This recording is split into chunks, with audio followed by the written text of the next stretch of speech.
So hey guys, welcome back to my channel. कैसे हो आप सभी? आई होप सभी बहुत अच्छे होंगे। सो आज की जो हमारी वीडियो का टॉपिक है वो हमारे एक्टिवेशन फंक्शंस। ठीक है, तो ये हमारी यूनिवर्सिटी एग्जाम्स में सीधा हमारा 50 to 20 मार्क्स का क्वेश्चन आ जाता है, इसलिए इम्पॉर्टेंट है। बहुत सारे हमारे एक्टिवेशन फंक्शंस हैं, तो इन्हें थोड़ा सा ध्यान से पढ़ेंगे, बाकी बहुत आराम से हो जाएंगे एक बार समझने के बाद। तो स्टार्ट करते हैं।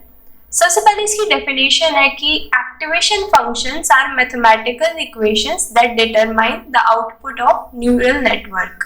जो हमने इनपुट दिया हमारे न्यूरल नेटवर्क को, है ना, उसके बाद हमारा जो आउटपुट आता है उसके अंदर एक मेजर रोल प्ले करता है हमारा एक्टिवेशन फंक्शन। ठीक है, फाइनल जो आउटपुट आएगा हमारा वो इस पे बेस्ड होता है। अब कैसे बेस्ड होगा वो देखते हैं। The function is attached to each neuron in the network and determines whether it should be activated.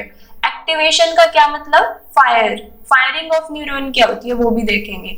अब इस फायर्ड वर्ड को समझने के लिए एक एग्जांपल लेते हैं। ठीक है, मान लो हमने एक क्वेरी पूछी हमारी एआई से कि तुम्हें रिकॉग्नाइज करना है कि ये चीज ऑरेंज है या नहीं। ठीक है, तो हमने एक इनपुट दिया कि दिस इज स्वीट।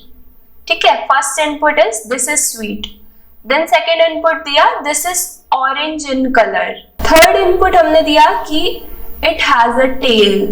ओके, ध्यान से सुनते रहना। तो अब देखो कि ये जो दो हमारे इनपुट्स है 1 and 2, ये हमारे रेलेवेंट इनपुट्स है, यानी कि ये हमें कुछ ना कुछ बता रहे हैं कि भाई हाँ this is something about orange, कि भाई ये ऑरेंज इन कलर है और ये स्वीट है। ठीक है, बट ऑरेंज की टेल तो नहीं हो सकती ऑब्वियसली, है ना। तो ये एक इररेलेवेंट हमारा इनपुट है, तो इसको हम फायरिंग स्टेट में नहीं डालेंगे। ये हमारा फायर हो जाएगा, ये हमारा फायर हो जाएगा। तो आप समझ पा रहे हो दोनों में डिफरेंस कि फायरिंग कहाँ होती है, कहाँ यूज हो रही है, कि क्या ये वाला जो न्यूरॉन है हमारे आउटपुट में, ये जो न्यूरॉन है ये क्या, ये जो इनपुट दिया हमने ये क्या कॉन्ट्रीब्यूशन दे रहा है वो बताता है। ठीक है, तो फायरिंग का कंसेप्ट आई थिंक क्लियर हो गया होगा। अब इसके बाद हम इसके देखते हैं टाइप्स क्या होते हैं। या तो हमारे हो सकते हैं लीनियर एक्टिवेशन फंक्शंस, या हो सकते हैं हमारे नॉन लीनियर। अब जो लीनियर एक्टिवेशन फंक्शंस होते हैं ये हमारे लीनियरली सेपरेबल डाटा इसके लिए यूज हो रहे होंगे। ठीक है, ये कैसा डाटा होता है? मान लीजिए मैंने एक ग्राफ प्लॉट किया है कुछ ऐसे। ठीक है, यहाँ पे हमारे कुछ ग्राफ के पॉइंट्स हैं, एक हमने ए क्लास बना दी और एक हमने बी क्लास बना दी।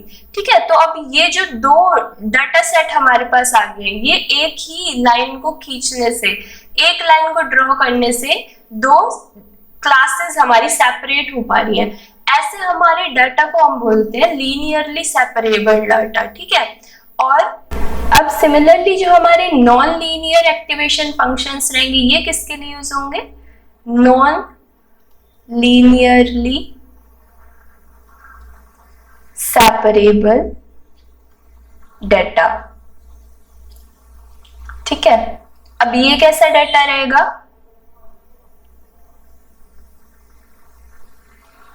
ये मैंने एक ग्राफ फिर से प्लॉट किया है और इस बार हम, है ना, क्या देखो कुछ ऐसे डाटा पॉइंट्स हैं।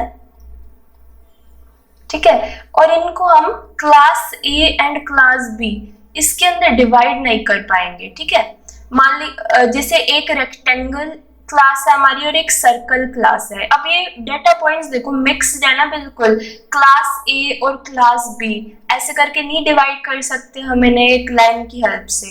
तो ऐसा जो डाटा रहेगा ना हमारा, ये थोड़ा कॉम्प्लेक्स डाटा होता है, इसको बोलते हैं नॉन लीनियरली सेपरेबल डाटा।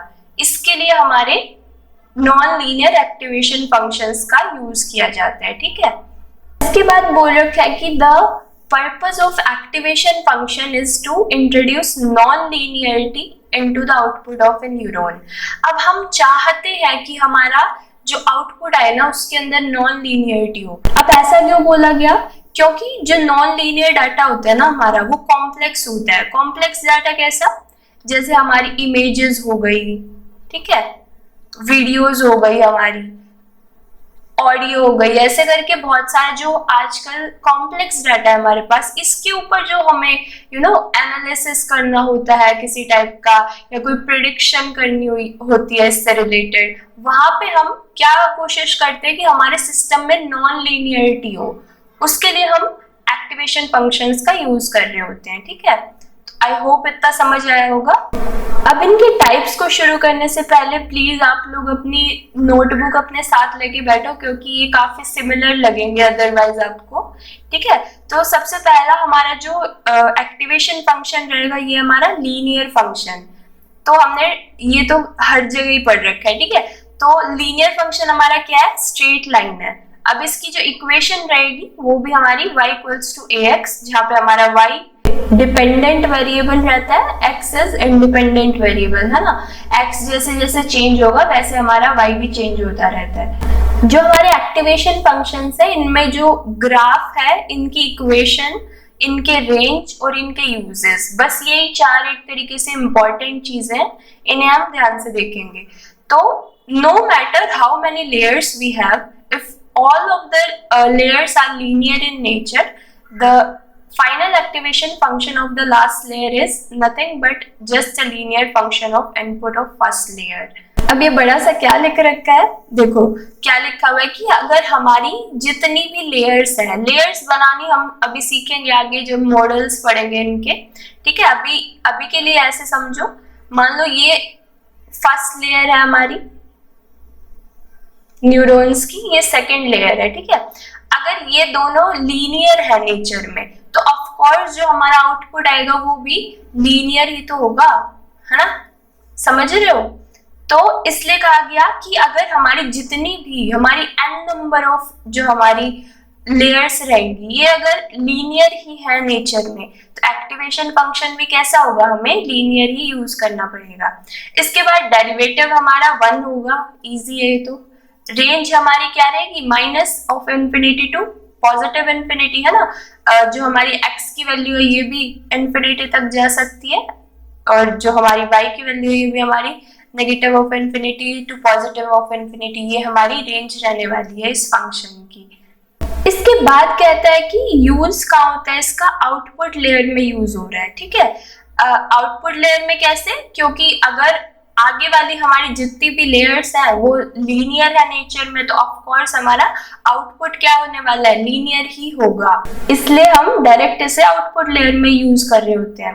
अब इसके बाद इसकी जो ये प्रॉब्लम्स है ना, डिसएडवांटेजेस, ये हमें याद रखनी है, क्योंकि इन डिसएडवांटेजेस की वजह से ही हमें क्या करना पड़ा, नॉन लीनियरिटी इंट्रोड्यूस करनी पड़ी थी। तो सबसे पहले हमारी बैक प्रोपगेशन हमारी इसमें पॉसिबल नहीं है, मतलब कि हम वापस से ट्रैवर्स करके ये नहीं देख सकते कि हम कहाँ हम अपना जो वेट हमने लगाए हुए हैं, ठीक है, वो हम कैसे चेंज करें या क्या हम इम्प्रूवमेंट करें जिससे हमारा क्या जो फाइनल आउटपुट है वो अच्छा आए निकल के। ठीक है, आउटपुट तो हमें एक्यूरेट और अच्छा चाहिए होता है, इसलिए हमें बैक प्रोपगेशन की नीड होती है, इसलिए हमने नॉन लीनियरिटी यूज की। अब जो अगला पॉइंट है वो कहता है कि all layers of the neural network collapse into one, मतलब कि जो इंडिविजुअल हमारी लेयर्स है उनका कोई रोल नहीं रह जाता है ना, जो लास्ट लेयर है उसके ही आउटपुट के ऊपर हमारा जो फाइनल आउटपुट है वो डिपेंड करता होगा यहाँ। ठीक है, तो आई होप इतना सब क्लियर हुआ होगा।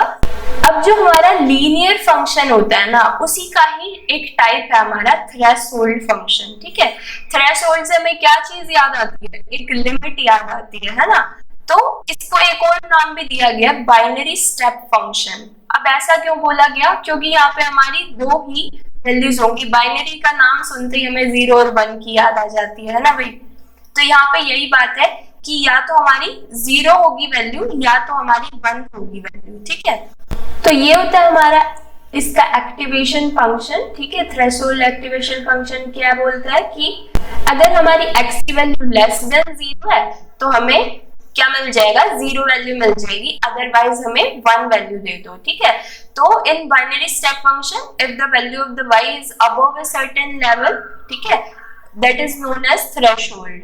यानी कि मान लो हमारे पास कुछ एक ऐसा डेटा सेट था जिसके अंदर हमारी वैल्यूज दे रखी थी,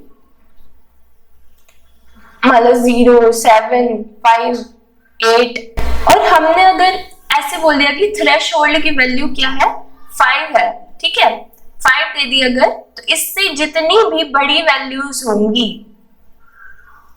उन सब के लिए हमारा 1 आउटपुट आ जाएगा। अदरवाइज मतलब 5 से छोटी जितनी भी वैल्यूज रहेंगी इस टेबल के अंदर उनके लिए हमारा 0 वैल्यू आएगी। Threshold function I guess clear होगा कि एक लिमिट से ऊपर या एक लिमिट से नीचे, ये हमें बताता है ये, ठीक है। उस हिसाब से हम 0 और 1 के बेस में अपना ग्राफ प्लॉट कर देते हैं। अब थर्ड हमारा एक्टिवेशन फंक्शन आता है, लीनियर का ही पार्ट है ये हमारा, ठीक है। अभी सारे के सारे ये स्ट्रेट लाइंस दिख रही है ना आपको जहां जहां पर भी, ये सारे लीनियर की पार्ट है, ठीक है। तो सेग्नम फंक्शन हमारा क्या बोलता है, the signum function is an odd mathematical function that extract the sign of a real number, ठीक है। अब पिछले वाले में हमने क्या किया था, सिर्फ हमने 0 और 1 तक ही रेंज रखी थी, यहाँ पे क्या कर दिया, -1 से +1 तक कर दी, ठीक है। तो ये हमारा एक्टिवेशन फंक्शन लिखा जाएगा इसका, कि अगर हमारी x की वैल्यू 0 से ऊपर है ना, ग्रेटर देन 0 है तो +1 दे दो, सिंपल, और अगर लेस देन 0 है तो -1 दे दो, अदरवाइज हमारी 0 तो 0 है ना, इजी है बिल्कुल, कि भाई जितनी भी वैल्यू हमारी 0 से ऊपर होगी, ग्रेटर देन 0 होगी, उनके लिए हमेशा ही +1 आएगा रिस्पॉन्स। मतलब जैसे 7, 8, 9 इन सब के लिए जब हम ग्राफ प्लॉट करेंगे तो +1 देना है हमें, है ना। और लेस देन 0 मतलब -1, -18, -19, ये सारे के सारे क्या हमारे -1 आएंगे, नेगेटिव है ये, ठीक है। This is -1। तो इसकी रेंज क्या रहने वाली है, -1 से +1 सामने दिख रही है ना, इससे आगे की कोई वैल्यू नहीं लेगा, इससे भी ऊपर की कोई वैल्यू नहीं लेगा, सिर्फ इतनी 3 वैल्यू ही इसकी पॉसिबल होने वाली है। आई गेस ये भी क्लियर हुआ होगा, बिल्कुल इजी है लीनियर फंक्शंस, तो हमने सारे 12th में वैसे पढ़ भी रखे हैं।